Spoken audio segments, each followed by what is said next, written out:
Hey everyone, and welcome back to the channel. Have you ever had a dream so vivid, so real, that for a second you thought it actually happened? Well, what if it did? Let us dive into a story about a little boy named Leo and a night that turned his world upside down.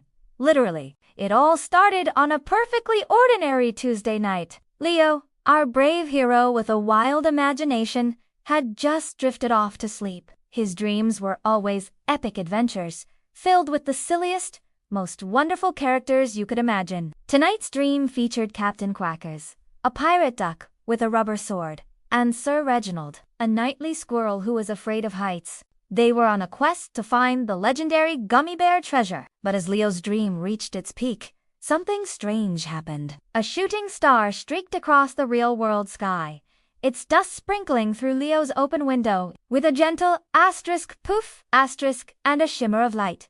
Captain Quackers and Sir Reginald weren't just in Leo's dream anymore. They were standing 3 feet tall, right in the middle of his bedroom. Captain Quackers, looking around with his one good eye, squawked, "Shiver me timbers.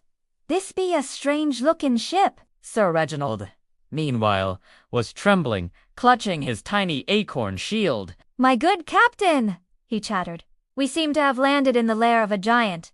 We must be cautious." Leo woke up, not to the sound of his alarm clock, but to the sound of a duck trying to have a sword fight with a floor lamp.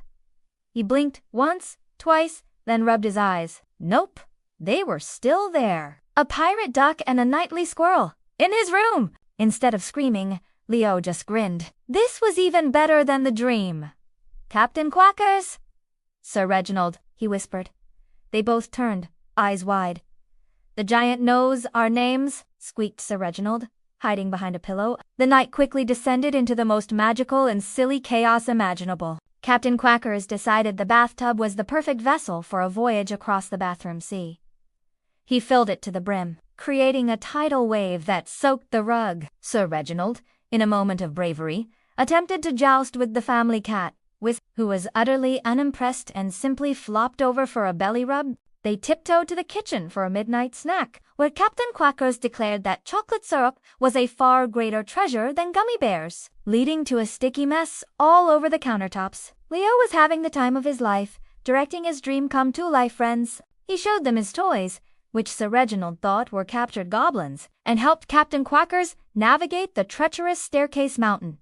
They built a magnificent fort out of blankets and chairs in the living room, a castle fit for a squirrel knight and a duck pirate. The house was a playground of pure, unfiltered imagination. They had marshmallow fights, used pot lids as symbols for a midnight parade, and tried to teach the toaster how to say a. But as the first rays of morning sun began to peek through the curtains, something magical started to happen. The sunlight touched Captain Quackers, and he began to shimmer, turning translucent. "Blast me bodicles! The sun be turning me to sea foam!" he squawked, looking at his fading, feathery hands. Sir Reginald, too, was becoming faint. "Farewell, young giant," he called out, his voice echoing slightly.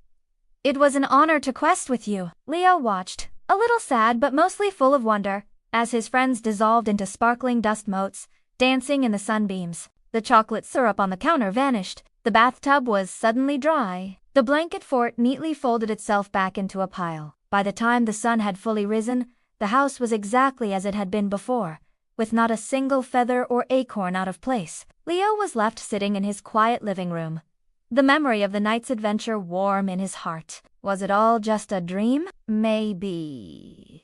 But as he got up, he noticed a single, sparkling gummy bear sitting right in the middle of his pillow. What an incredible adventure, right? It just goes to show you that a little imagination can make the world a truly magical place. Thanks so much for hanging out and listening to this story with me today. If you enjoyed it, please hit that like button and consider subscribing for more Tales of Wonder. We'll see you in the next video.